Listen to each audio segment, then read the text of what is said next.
Hello everyone. बेटा आज हम लोग पढ़ने वाले हैं एनसीईआरटी के एक्सरसाइज क्वेश्चंस। उनको हम लोग डिस्कस करेंगे। एनसीईआरटी में जो भी एक्सरसाइज की न्यूमेरिकल प्रॉब्लम्स हैं, कुछ कॉन्सेप्चुअल क्वेश्चंस हैं। हालांकि इसके चैप्टर का जो भी कॉन्सेप्ट है, यानी कि जो चैप्टर ग्रेविटेशन हमारा चल रहा था, इसका जो कॉन्सेप्ट पार्ट है, कॉन्सेप्चुअल पार्ट है, वो सारी चीज़ें हमने डिस्कस कर लिया था प्रीवियस लेक्चर्स में। ठीक है, तो यानी कि 6 लेक्चर्स हमारे हुए हैं, जिसमें हम लोगों ने क्या क्या चीज़ें डिस्कस किया है कि ग्रेविटेशन से रिलेटेड हर एक टर्मिनोलॉजीज को हमने डिस्कस कर लिया है, उनके पार्ट्स के बारे में डिस्कस कर लिया है, और उस पर बेस्ड कुछ न्यूमेरिकल एग्जांपल्स भी हमने किया है। लेकिन अब जो है बात करते हैं हम एनसीईआरटी में, चूंकि आपके लगभग 25 क्वेश्चंस हैं, ठीक है, एक्सरसाइज के 25 क्वेश्चंस हैं, उन क्वेश्चंस को एक एक करके डिस्कस करेंगे। कुछ क्वेश्चंस में हम आपको हिंट दे देंगे, ठीक है। कुछ क्वेश्चंस में जैसी रिक्वायरमेंट होगी, अगर कुछ क्वेश्चन में रिक्वायरमेंट है आपके कंप्लीट सॉल्यूशन की, तो कंप्लीट सॉल्यूशन उसमें दे देंगे, ठीक है। इसको जो है आप लोग बड़े ध्यान से देखिएगा, ठीक है। तो चलिए एक एक करके डिस्कस करते हैं। तो सबसे पहले फर्स्ट क्वेश्चन आपका है, यानी कि एक्सरसाइज क्वेश्चन 8.1, यानी कि क्वेश्चन नंबर 8.1। 8.1 क्या कह रहा है? Answer the following. First part इसमें दिया है, you can shield a charge from the electrical. देखिए सबसे पहले क्वेश्चंस को कॉपी में कैसे लिखना है, इसके बारे में थोड़ा सा हम बता देते हैं। जैसे कि आपकी कॉपी है, ध्यान से देखिएगा, ये सपोज ये आपकी न्यूमेरिकल कॉपी है, ठीक है। अब इसमें कुछ मार्जिन बना होगा, यहाँ पे ऐसे मार्जिन लाइन होगी, ठीक। तो आपको जो भी वर्क करना है इस एरिया में करना है, इसमें इसमें और इसमें कुछ भी नहीं लिखना है, ठीक है। तो जैसे आपको चैप्टर नेम लिखना है तो आप यहाँ पे लिखोगे, ठीक है। उसके बाद से एनसीईआरटी एक्सरसाइज क्वेश्चंस लिखोगे, ठीक है। और इसके बाद से क्वेश्चन नंबर आप कहाँ डालोगे? सेंटर में, क्वेश्चन नंबर 1। अब एक चीज ध्यान रखना, ये जो आपका ये एनसीईआरटी जो आपका पेज है, ठीक है, यानी कि आपकी कॉपी का जो पेज है, इसमें ये वाला जो पोर्शन है इसको ऐसे रफली 3 पार्ट्स में डिवाइड कर दोगे, ठीक है।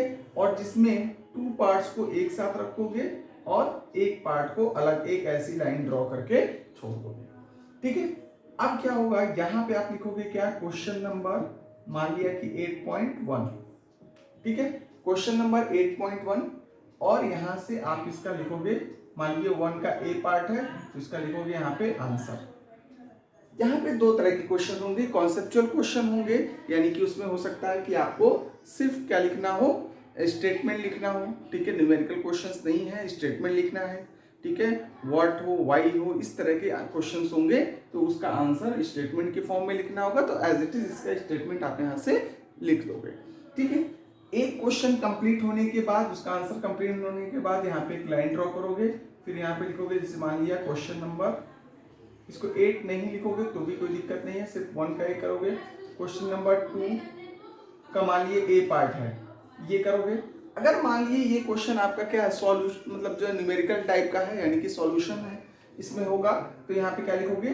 Solution, solution. और यहाँ पे सॉल्यूशन लिख करके आप यहाँ पे जो भी चीजें हैं, गिवन पार्ट है, सारी चीजें करके पूरा प्रॉपर सॉल्व करोगे। अब सवाल ये होता है कि उसमें रफ वर्क की रिक्वायरमेंट होगी, जिससे मान लीजिए मल्टीप्लाई करना है, डिवाइड करना है, कैलकुलेशंस हैं, तो उन कैलकुलेशंस को कहाँ करना है? इसी के सामने, यानी कि यहाँ पर अगर मान लीजिए आपको कैलकुलेशन ज्यादा है तो आप यहाँ पे स्पेस खाली है तो आप यहाँ से यूटिलाइज कर सकते हो, ठीक है। तो कैलकुलेशन इसका होगा, यहाँ पे ऐसे लिखोगे 2a ऐसे, और यहाँ पे जो भी कैलकुलेशंस है वो कैलकुलेशंस यहाँ पे सॉल्व करोगे, ठीक है। तो ये प्रॉपर फॉर्मेट होगा कॉपी में वर्क करने का, ठीक है। तो चलिए एक एक करके हम लोग डिस्कस करते हैं। जो फर्स्ट क्वेश्चन है आपका, ये थोड़ा सा कॉन्सेप्ट बेस्ड है, यानी कि कॉन्सेप्चुअल टाइप का क्वेश्चन है। Question number 8.1। अब इसमें एक पार्ट है, फर्स्ट पार्ट, ठीक है। तो अब देखिए हम भी यहाँ पे ऐसे ही करते हैं, जैसे मान लीजिए कि क्वेश्चन नंबर, यहाँ पे आप लिखोगे क्या? 1a, ठीक है। अब इसमें क्या है? आंसर देना है, तो इसका सीधे आप क्या लिखोगे? आंसर। आपको क्वेश्चन लिखने की कोई खास रिक्वायरमेंट नहीं है। ठीक है, आप यहाँ पे सेंटर में लिखोगे क्वेश्चन नंबर 1A, यहाँ पे आंसर, या 8.1A लिखो, ज्यादा बेहतर होगा, क्योंकि यहाँ से आपको चैप्टर का रेफरेंस मिल जाएगा। क्या जाएगा? 8.1A। ठीक है, अब यहाँ पे सीधे आपको आंसर देना है। क्या है? You can shield a charge from electrical forces by putting it inside a hollow conductor. Can you shield a body from the gravitational influence of nearby matter by putting it inside a hollow sphere or by some other means? मतलब क्या है इसमें कि जैसे कि एक charge particle है, उसको अगर किसी हॉलो स्फीयर में रख दें तो उसको हम शील्ड कर सकते हैं। मतलब कि बाहर से कोई ऐसा चार्ज पार्टिकल होगा, कोई ऐसी चार्ज बॉडी है, ठीक है, वो उस पर अपना फोर्स नहीं दिखा पाएगी, यानी कि अपना इन्फ्लुएंस नहीं दिखा पाएगी। तो क्या हम ग्रेविटेशनल फोर्स के लिए भी, यानी कि किसी भी बॉडी को किसी स्फीयर के अंदर रख दें तो क्या उसका ग्रेविटेशनल इन्फ्लुएंस भी खत्म हो जाएगा, यानी कि बाहर की बॉडी की वजह से ग्रेविटेशनल इन्फ्लुएंस खत्म हो जाएगा? तो इसका आंसर आपका क्या हो जाएगा? नो। ठीक है, आंसर क्या होगा? नो, क्योंकि वी कैन नॉट शील्ड, ऐसे लिखोगे नो, और इसके आगे आपको मैं स्टेटमेंट बोल रहा हूं, इसको आप नोट कर लो। No, we can't shield a body from gravitational influences of nearby matter because gravitational forces on a body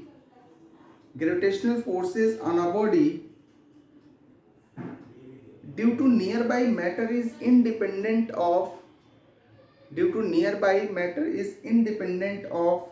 presence of other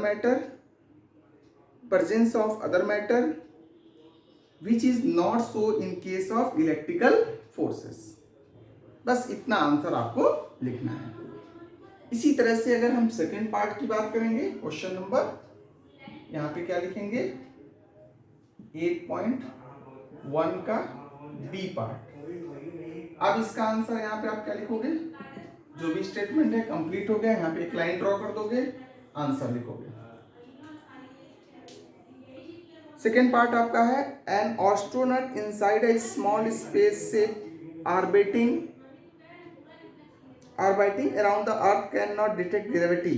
If the space station orbiting around the earth has a large size, can he hope to detect the gravity? अगर large size का है, क्या वो gravity को detect करने की आशंका रख सकता है? तो इसका आंसर आपका क्या हो जाएगा? एस। आंसर क्या होगा? एस। ठीक है, अब इसके आगे जो स्टेटमेंट लिखना है वो नोट करिए। यहीं पे इसके आगे एस लिखा और इसके आगे आपको स्टेटमेंट लिखना है, जो स्टेटमेंट मैं बोल रहा हूं। ठीक है, नोट करिए। The size of spaceship orbiting, the size of spaceship orbiting around the earth is large enough, around the earth is large enough,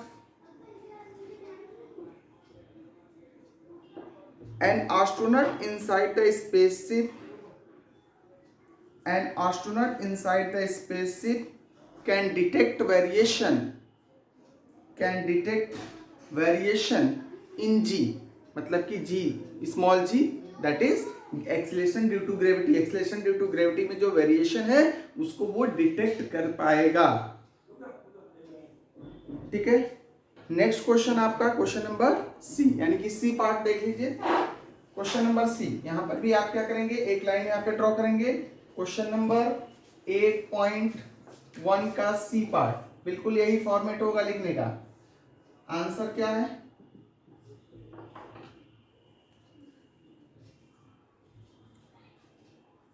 कह रहा, if you compare the gravitational force on the earth due to the sun to that due to the moon, you would find that the sun pull is greater than the moon's pull. You can check this yourself using the data available in the succeeding exercises.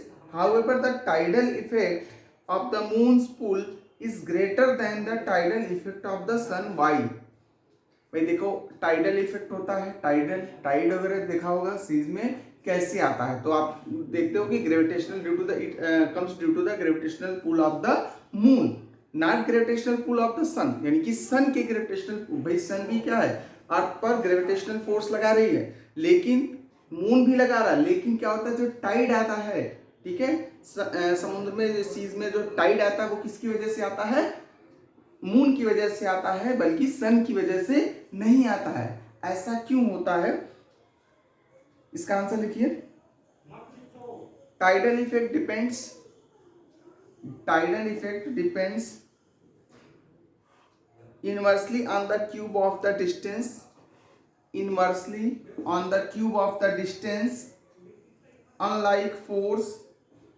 unlike force which depends inversely on the square of the distance,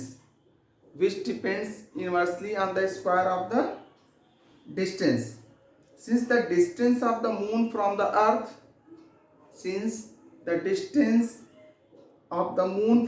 earth is very small as compared to the distance of the sun,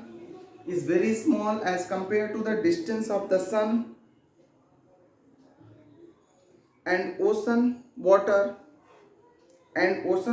on the earth, so the tidal effect of the moon is very large as compared to the tidal effect of the sun। यानी कि जो main cause होता है tidal effect का वो क्या है? Moon है, क्योंकि मून का जो इफेक्ट है वो ज्यादा होता है सन की कंपैरिजन में। क्यों ज्यादा होता है? क्योंकि यहाँ पे टाइडल इफेक्ट क्या होता है? इनवर्सली प्रोपोर्शनल होता है क्या? जो डिस्टेंस है उसके क्यूब के, ठीक है। और यहाँ पे अगर हम बात करेंगे तो अगर मून की बात करेंगे तो मून की के और जो अर्थ के बीच की जो डिस्टेंस है वो क्या है? स्मॉल है, कम है, इसलिए उसका इफेक्ट क्या होगा? ज्यादा होगा, ठीक। अब यहाँ पे आपका ये क्वेश्चन मतलब कंप्लीट हो गया। क्वेश्चन नंबर 8.1 के तीनों पार्ट्स कंप्लीट हो गए। यहाँ पे एक लाइन ड्रॉ करोगे, फिर अगेन जो है आपको वही चीज है। क्वेश्चन नंबर 8.2 का मान लीजिए इसमें पार्ट है। Question number 8.2 choose the correct alternative in each case. Question number 2 का फर्स्ट पार्ट। फिर अगेन यहाँ पे क्या लिखोगे? आंसर यहाँ पे लिखोगे। क्वेश्चन लिखने की कोई रिक्वायरमेंट नहीं है, सिर्फ और सिर्फ आप सीधे ऐसे ही आंसर लिखते चले जाओगे, ठीक है। बाकी यहाँ पे चैप्टर का नाम NCERT chapter 8 gravitation exercise questions, इस तरह से हेडिंग आपकी होगी। फिर उसी तरह से प्रॉपर फॉर्म में इनको लिखोगे और यही फॉर्मेट आपका एग्जाम में भी होगा। एग्जाम में बिल्कुल ऐसे ही आंसर आप दोगे, ठीक है। जब भी आपका रिटन एग्जाम होता है, सब्जेक्टिव एग्जाम्स होते हैं, तो उसमें फॉर्मेट आपका यही फॉलो होना चाहिए। इस तरह से आप लिखोगे तो आपके अच्छे मार्क्स मिलेंगे, इंप्रेशन अच्छा पड़ता है, ठीक है। नॉलेज तो सबको होता है, बट इंप्रेशन कितना अच्छा आप दे सकते हो, कितना इंप्रेसिव आप आंसर देते हो, ठीक है, मार्क्स उसके अकॉर्डिंग वेरी करते हैं, ठीक है। तो अगर आपको अच्छे स्कोर चाहिए तो ये चीजें फॉलो करनी पड़ेंगी। फर्स्ट पार्ट है इसका, acceleration due to the gravity increases और decreases with increase in altitude. Altitude के इंक्रीज होने के साथ साथ acceleration due to gravity increase होता है या डिक्रीज होता है। तो इसका आंसर क्या हो जाएगा? क्या होता है भाई? एल्टीट्यूड हाइट के ऊपर जैसे जैसे हम बढ़ते चले जाते हैं, जी की वैल्यू क्या होती है? कम होती चली जाती है, मतलब कि डिक्रीज होती है। तो इसका आंसर सीधे यहाँ पे क्या लिखोगे? डिक्रीजेस। इसी तरह से नेक्स्ट क्वेश्चन है, इसका नेक्स्ट पार्ट है, acceleration due to gravity increases और डिक्रीजेस विद इंक्रीजिंग डेप्थ। नीचे की तरफ अगर हम बढ़ते चले जाएं, डेप्थ में जाएंगे तो वहां पे क्या होता है? एक्सेलरेशन ड्यू टू ग्रेविटी क्या होता है? इंक्रीज होती है, डिक्रीज होती है? तो क्या होती है? डिक्रीज होती है। तो उस केस में क्या हो जाएगा? नेक्स्ट क्वेश्चन यहाँ पे 8.2 का बी पार्ट, 8.2 का बी पार्ट। तो इसका भी आंसर क्या हो जाएगा? डिक्रीजेस। 8.2 का सी पार्ट देख लेते हैं। कह रहा है acceleration due to gravity is independent of the mass of the earth या mass of the body. Mass of the earth divided by the mass of the body पर क्या है? इंडिपेंडेंट होती है। किस पर डिपेंडेंट होती है? मास ऑफ द अर्थ पे डिपेंड होती है, मास ऑफ द बॉडी पर। Acceleration due to gravity, acceleration due to gravity, G की वैल्यू क्या होती है? जी की वैल्यू बेटा देख लो यहाँ पे, G is equal to G M upon R square होता है कि नहीं होता है? ये किसका मास होता था? जिस प्लेनेट पर है उसका मास। अगर हम अर्थ की ग्रेविटी की बात कर रहे हैं तो अर्थ का मास यहाँ पे लेते थे, ठीक है? तो ये किस पे डिपेंड करता है? Mass of the planet, that is mass of the earth. तो इसका आंसर क्या हो जाएगा? मास ऑफ द एक मिनट कह रहा acceleration due to gravity is independent of the mass. किस पर इंडिपेंडेंट है? मतलब मास ऑफ द अर्थ पे तो डिपेंड है, लेकिन किस पर इंडिपेंडेंट है? तो मास ऑफ द बॉडी। तो इसका आंसर क्या हो जाएगा? 2 का सी पार्ट, इसका आंसर क्या हो जाएगा? Mass of the body. Mass of the body पे इंडिपेंडेंट है, बल्कि मास ऑफ द अर्थ पर डिपेंड करता है। नेक्स्ट क्वेश्चन है आपका, the formula minus G M M 1 upon R2 minus 1 upon R1 is more or less accurate than the formula mg R2 minus R1 for the difference of the potential energy between the 2 points R2 and R1 distance away from the center of the earth। कौन सा more accurate होगा या less accurate होगा? तो इसका answer क्या आ जाएगा बेटा? इसका आंसर हो जाएगा आपका मोर एक्यूरेट, यानी कि क्वेश्चन नंबर 2 का डी पार्ट, इसमें क्या आ जाएगा आंसर? More accurate. ये लाइन आपकी हमेशा ऐसे ही ड्रॉ की जाएगी, तो इसका आंसर आ जाएगा क्या? मोर। बस यही वर्ड्स चूज करने थे, आप लिख करके दिया होगा। यहाँ पे डिग्रीज ऑब्लिक इंक्रीज था, तो उसमें से कौन सा करेक्ट है ये लिखना होगा। चलिए next question, question number 3। Suppose there exists a planet that went around the sun twice as fast as the earth. What would be its orbital size as compared to that of the earth? अर्थ के comparison में इसकी orbital size क्या होगी?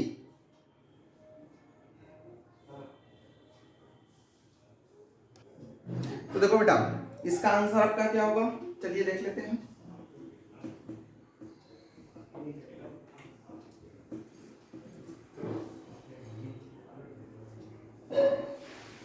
Next है question number 3, question number 8.3।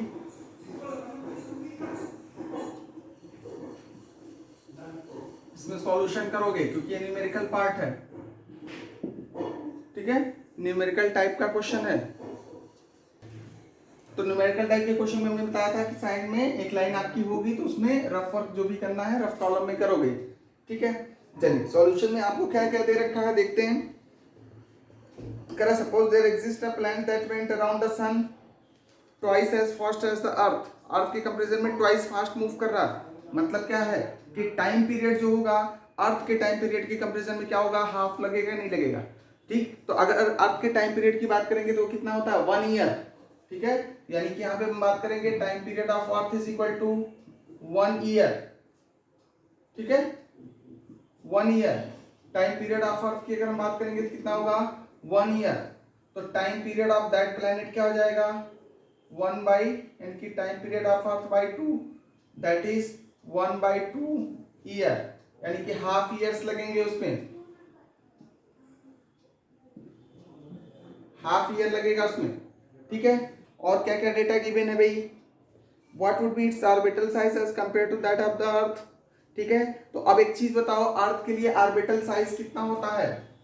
Are of ई क्या होता है? 1 astronomical unit, 1 astronomical unit. Next कह रहा है प्लैनेट के लिए क्या होगा? ऑर्बिटल साइज, ठीक है? तो आपको मालूम होना चाहिए कि यहाँ पे क्या जाएगा? RP upon RP cube upon R E cube. देखो R cube is directly proportional to क्या होता है? टी स्क्वायर, टाइम पीरियड के स्क्वायर की प्रोपोर्शनल होता है। तो RP cube upon R E cube क्या हो जाएगा यहाँ पे?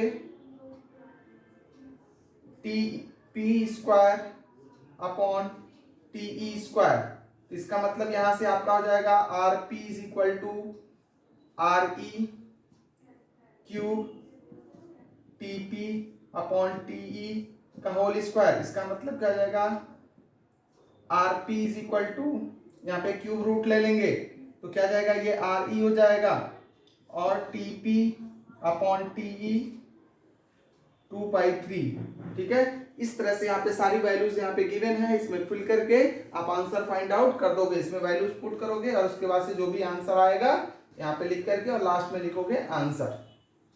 Clear. Next question, question number 8.4। 8.4 देख लेते हैं। देखिए नेक्स्ट क्वेश्चन 8.4, आयु one of the satellite of the Jupiter has an orbital period of 1.769 days and the radius of the orbit is 4.22 into 10 power 8 meter. Show that the mass of the Jupiter is about 1000 that of the Sun. Show करना है, क्या करोगे, for satellite of the Jupiter orbital period क्या दे रखा है, क्या लिखोगे, मान लो कि टी ऑफ एस जेड जो भी है या टी जेड मान लो, टी ऑफ एस जेड ले लो, सैटेलाइट ऑफ जुपिटर कितना दे रखा है भाई, करा 1.769 डेज, 1.769 डेज आपको दे रखा है क्वेश्चन में। आगे करा and the radius of the orbit is, orbit का जो रेडियस है वो दे रखा है आपको कितना, रेडियस ऑफ द ऑर्बिट यानी कि आर एस जे कितना दे रखा है, ये आपको गिवन है 4.22 into 10 power 8, 4.22 into 10 to the power 8 metre. कह रहा show that the mass of the Jupiter is about 1000। ठीक है, तो आप देखो जुपिटर के मास की बात करेंगे, मास ऑफ द जुपिटर क्या हो जाएगा, आपके पास फार्मूला होता है कौन सा, टाइम पीरियड का formula, T is equal to G M upon 4 R cube, ये फार्मूला होता है। ठीक है, तो इस फार्मूले से आपका क्या आ जाएगा, M J is equal to 4 R S J cube upon G. ठीक है, और टाइम पीरियड यहाँ पे आ जाएगा टी एस जे स्क्वायर, ये फार्मूला यूज करोगे। अब उसके बाद से आगे करा show that the mass of the Jupiter is about 1000 that of the sun. अब यही चीज अगर हम जुपिटर की बात करेंगे, so the mass of the Jupiter is about 1000 that of the सन।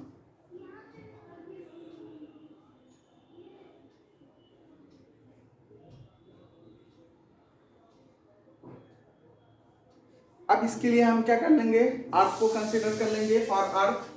अर्थ के लिए अगर टाइम पीरियड की बात करेंगे, टाइम पीरियड ऑफ द अर्थ कितना होता है भाई, दिया है नहीं दिया है, नहीं दिया है, तो चलिए नहीं दिया तो प्रीवियस क्वेश्चन में हम लोगों ने देखा था कितना 1 ईयर था। भाई अर्थ क्या है, उसका एक सैटेलाइट है ना, किसका, सन का एक सैटेलाइट है। ठीक है, तो हम कह सकते हैं सैटेलाइट है या फिर हम कह सकते हैं क्या, एक प्लेनेट है, क्योंकि सन के चारों तरफ रिवॉल्व कर रहा है तो इसका मतलब उसको प्लेनेट कह सकते हैं, लेकिन वो सैटेलाइट भी कह सकते हैं। फिलहाल 1 ईयर दे रखा है और इसके लिए क्या है, आर ई दे रखा है, कितना होता है 1 astronomical unit, 1 astronomical unit. Mass of the, इस केस में क्या होगा, मास ऑफ द सन, सन का मास कितना होता है भाई, ये चीज हमें निकालना है। I think mass of the sun यही कह रहा है कि so that the mass of the Jupiter is about 1000 times of that of the sun. तो इस केस में आपका फार्मूला क्या यूज होता है, यही फार्मूला होगा, क्या जाएगा 4 R of earth cube upon G T of E square. यहाँ पे ये करोगे दोनों को डिवाइड कर दोगे, यानी कि M S upon M J, दोनों को डिवाइड करोगे तो ये सॉल्व करोगे तो क्या आएगा 1000 टाइम्स, यानी कि 1/1000 टाइम्स आएगा। ठीक है, तो यहाँ से 1/1000 टाइम्स आएगा तो M S is equal to 1000 times of that of the sun. इस तरह से हम यहाँ पे कैलकुलेट कर लेंगे, एम जे क्या हो जाएगा। ठीक है, तो इस तरह से आप कैलकुलेशंस कर लोगे इसमें वैल्यू पुट करके। ठीक है, चलिए नेक्स्ट क्वेश्चन देखते हैं। चलो बेटा नेक्स्ट क्वेश्चन देखते हैं 8.5 का सॉल्यूशन। सबसे पहले क्वेश्चन देख लेते हैं क्या है, let us assume that our galaxy consist of 2.5 into 10 power 11 stars, each of one solar mass.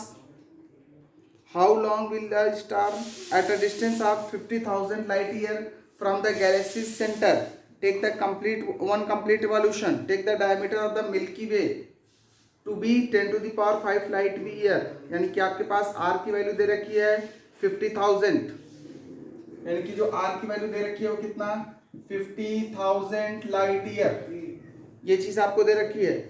और क्या दे रखा है, मास दे रखा है, मास कितना है, मास दे रखा है कितना 2.5 into 10⁻11 2.5 into 10⁻11 light year to the solar मास,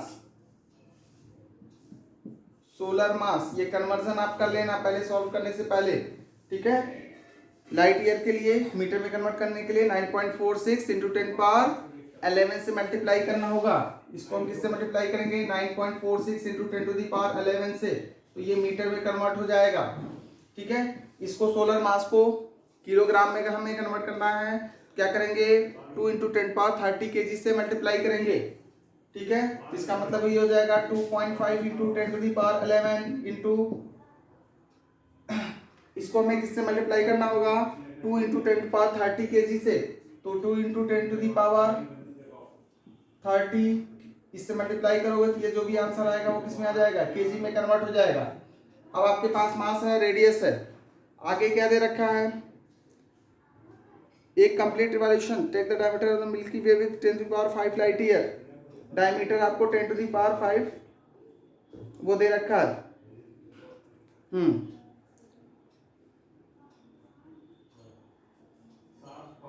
तो टाइम पीरियड आपको निकालना है, तो टाइम पीरियड निकालने के लिए क्या करोगे भाई,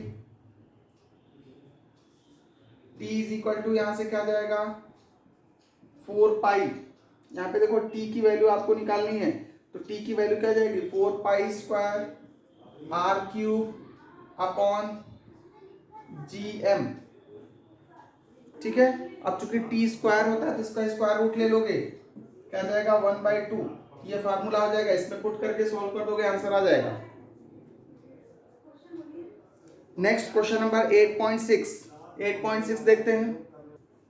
8.6 देखो भाई, 8.6 की अगर हम बात करें तो 8.6 में क्या रहा है, choose the correct alternative if zero of the potential energy is at infinity the total energy of an orbiting satellite is negative of its kinetic और पोटेंशियल एनर्जी। देखो ये भी करेक्ट अल्टरनेटिव चूज करना है, इसमें क्या करेंगे, इसमें दो पार्ट है ए एंड बी, ठीक है। तो ए एंड बी, तो यहाँ पे आप क्या लिखोगे 8.6 का ए पार्ट, यहाँ पे सॉल्यूशन के प्लेस पे क्या हो जाएगा, सिर्फ और सिर्फ आपको आंसर देना है, तो यहाँ पे क्या लिखोगे आंसर, आंसर क्या जाएगा, कह रहा है if satellite is negative of its kinetic या पोटेंशियल एनर्जी, काइनेटिक एनर्जी या पोटेंशियल एनर्जी में कौन सा जो है zero potential is at infinity पर हो, the total energy of an orbiting satellite is negative of its kinetic energy, क्या नेगेटिव होता है या पोटेंशियल एनर्जी का नेगेटिव होता है, कल के लेक्चर में उन्होंने डिस्कस किया था, यानी कि लेक्चर 6 जो हमारा था उसमें उन्होंने ये इस कॉन्सेप्ट को डिस्कस किया था, क्या आया था नेगेटिव आया था, लेकिन किसका नेगेटिव आया था, टोटल एनर्जी काइनेटिक एनर्जी की नेगेटिव आई थी, काइनेटिक एनर्जी की नेगेटिव आएगी, तो यहाँ पे आंसर क्या जाएगा काइनेटिक एनर्जी, काइनेटिक एनर्जी, ठीक है। इसी तरह से क्वेश्चन नंबर 8.6 का बी पार्ट, यहाँ पे आंसर सीधे आपको आंसर लिखना है और कुछ नहीं करना है, ये क्वेश्चन कंप्लीट, यहाँ पे एक लाइन जरूर ड्रॉ होगा, ये ध्यान रखिएगा। कह रहा the energy required to launch an orbiting satellite out of earth gravitational influence is more और less than the energy required, more होगा कि लेस होगा, तो इसका आंसर क्या जाएगा लेस हो जाएगा, इसका आंसर लेस, ठीक है। नेक्स्ट क्वेश्चन 8.7 देखिए, 8.7 कह रहा है does the escape speed of a body from the earth depends on, first part है mass of the body, second the location from where it is projected, third part है the direction of the projection, and fourth option है the height of the location from where the body is launched.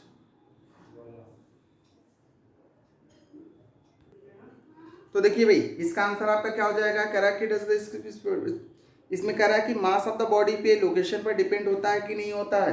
तो भाई देखो escape velocity की अगर हम बात करेंगे तो वो किस पे इंडिपेंडेंट होता है, क्योंकि escape वेलोसिटी में क्या होता है, v is equal to under root 2 ठीक है, या under root 2 upon R square, ठीक है, 2 अपॉन आर, ये होता है हमारा escape वेलोसिटी। तो अब escape वेलोसिटी क्या है, अब देखिए यहाँ पे मास ऑफ द बॉडी पे डिपेंड नहीं करता है, मास उसमें आता ही नहीं है। Next location from where, location भी डिपेंड नहीं करता है, किस पे डिपेंड करता है, द डायरेक्शन ऑफ प्रोजेक्शन, किस डायरेक्शन में प्रोजेक्ट, भाई देखो किस पर्टिकुलर डायरेक्शन में प्रोजेक्ट को हल्का सा उस पर तो डिपेंड करेगा, हाइट पर डिपेंड करता है, ठीक है। The height of the location from where the body is last, तो यहाँ पे इसका जो करेक्ट ऑप्शन हो जाएगा, ठीक है। तो लैटिट्यूड पर, चूंकि पोटेंशियल एनर्जी क्या होता है, स्लाइटली लैटिट्यूड पर डिपेंड करेगा, किस डायरेक्शन में लॉन्च किया गया है इस पर डिपेंड करेगा। तो इसमें आपका सी एंड डी ऑप्शन करेक्ट हो जाएगा। तो करेक्ट ऑप्शन है सी एंड डी। क्वेश्चन नंबर 8.7 का आंसर क्या हो जाएगा, आंसर सी पार्ट लिखोगे फिर एंड डी पार्ट लिखोगे, इस तरह से इसके आगे का स्टेटमेंट भी आपको लिखना है, तो आंसर ऐसे ही लिखना होगा। नेक्स्ट क्वेश्चन 8.8 का देख लीजिए। अ comet orbits the sun is in a highly elliptical orbit. Does the comet have a constant linear speed, angular momentum, kinetic energy, potential energy, total energy throughout the orbit? Neglect any mass loss of the comet when it comes very close to the sun. तो चलिए एक एक करके discuss कर लेते हैं इसको। देखिए 8.8 का फर्स्ट पार्ट क्या है कि क्या इसके लीनियर स्पीड पर डिपेंड करता है, तो इसका आंसर आएगा क्या, नो, ठीक है। तो फर्स्ट पार्ट का आंसर क्या जाएगा, नो। क्यों, क्योंकि since L is equal to MVR होता है, इसका आंसर लिखने का मैं आंसर यहाँ पे लिख दे रहा हूँ, ठीक है। तो देखिए नो आंसर क्या जाएगा, no, since L is equal to MVR होता है, ये वैल्यू ओवरऑल क्या होनी चाहिए, कांस्टेंट होनी चाहिए, तो ये कांस्टेंट होगा यानी कि कंजर्वेशन ऑफ एंगुलर मोमेंटम। तो यहाँ पे r को अगर हम इंक्रीज करेंगे तो v क्या हो जाएगा, डिक्रीज होगा, r को डिक्रीज करेंगे तो v हमारा क्या हो जाएगा, इंक्रीज हो जाएगा, मतलब कि वेरी करता रहेगा। तो आंसर क्या होगा, no, because constant, so on increasing r v decreases, ठीक है, and vice versa. Next second part है इसका, एंगुलर स्पीड ओमेगा की बात करेंगे, ठीक है। तो इसका भी आंसर क्या जाएगा, यहाँ पे आप क्वेश्चन लिखोगे, क्वेश्चन नंबर 8.8 का बी पार्ट, आंसर आपका आ जाएगा क्या, no, since L is equal to MVR होता है, इसको हम लिख सकते हैं क्या, यहाँ V के प्लेस पे R ओमेगा, तो R स्क्वायर ओमेगा लिख सकते हैं, ठीक है। और ये वैल्यू क्या होनी चाहिए, कांस्टेंट होनी चाहिए। तो अब यहाँ पे भी आंसर यही चीज है, तो क्या होगा कि R के साथ साथ ओमेगा क्या होगा, ओमेगा एंगुलर वेलोसिटी है, एंगुलर स्पीड है, तो R वेरी करेगा तो ये भी वेरी करेगा, ठीक है। तो because omega varies with the R, इसका आंसर ये हो जाएगा। नेक्स्ट थर्ड पार्ट क्या है, काइनेटिक एंगुलर मोमेंटम क्या कांस्टेंट रहता है, बिल्कुल रहता है। यहाँ पे क्वेश्चन नंबर 8.8 का सी पार्ट क्या हो जाएगा भाई, देख लो, अभी तक हम देख रहे थे, इसका आंसर क्या हो जाएगा, yes, L is equal to MVR, ये क्या होता है, कांस्टेंट होता है, ठीक है। तो इसका आंसर हो जाएगा एस। नेक्स्ट डी पार्ट का रहा है काइनेटिक एनर्जी, क्या काइनेटिक एनर्जी कांस्टेंट रहेगी, तो भाई देखो काइनेटिक एनर्जी क्या होती है, कांस्टेंट हो भी सकती है, नहीं भी हो सकती है। अगर पोटेंशियल एनर्जी वेरी करेगी तो काइनेटिक एनर्जी कांस्टेंट नहीं रहेगी। तो यहाँ पे ध्यान रखिए, इसका डी पार्ट यहीं पे हम बता देते हैं, ये डी पार्ट है, मान लो क्या लिखोगे इसका आंसर, इट में very when potential energy very, क्योंकि टोटल एनर्जी क्या होती है, कांस्टेंट होती है, तो पोटेंशियल एनर्जी अगर वेरी होगी तो काइनेटिक एनर्जी भी वेरी करेगी, ठीक है। नेक्स्ट ई पार्ट क्या है, पोटेंशियल एनर्जी, तो क्या पोटेंशियल एनर्जी इसकी कांस्टेंट रहेगी, तो इसका आंसर क्या हो जाएगा, यस, ठीक है, क्योंकि ये क्या है, पोटेंशियल एनर्जी आर के साथ वेरी करता है, ठीक है। तो इसका आंसर हो जाएगा एस। नेक्स्ट है आपका total energy of through out of its orbit. पूरे ऑर्बिट की जो टोटल एनर्जी है वो क्या है, मतलब उसके पास टोटल कांस्टेंट एनर्जी होगी, नहीं होगा। क्यों? क्योंकि टोटल एनर्जी कांस्टेंट तभी हो सकता है क्योंकि उसको अगर कोई अगर अलग से एनर्जी प्रोवाइडिंग सोर्स नहीं मिल रहा होगा। तो यहाँ पे कॉमेट के केस में यहाँ पे क्या होता है, एनर्जी प्रोवाइडिंग सोर्स मिल रहा है, तो इसलिए इसका आंसर क्या हो जाएगा, no, because the total energy is constant only when the there is a no energy providing source is there. ठीक है, तो फिलहाल आपके 8 क्वेश्चंस डिस्कस हो गए आज के लेक्चर में। बाकी चीजें जो है हम लोग नेक्स्ट लेक्चर में डिस्कस करेंगे। आज के लिए फिलहाल इतना ही। Thank you.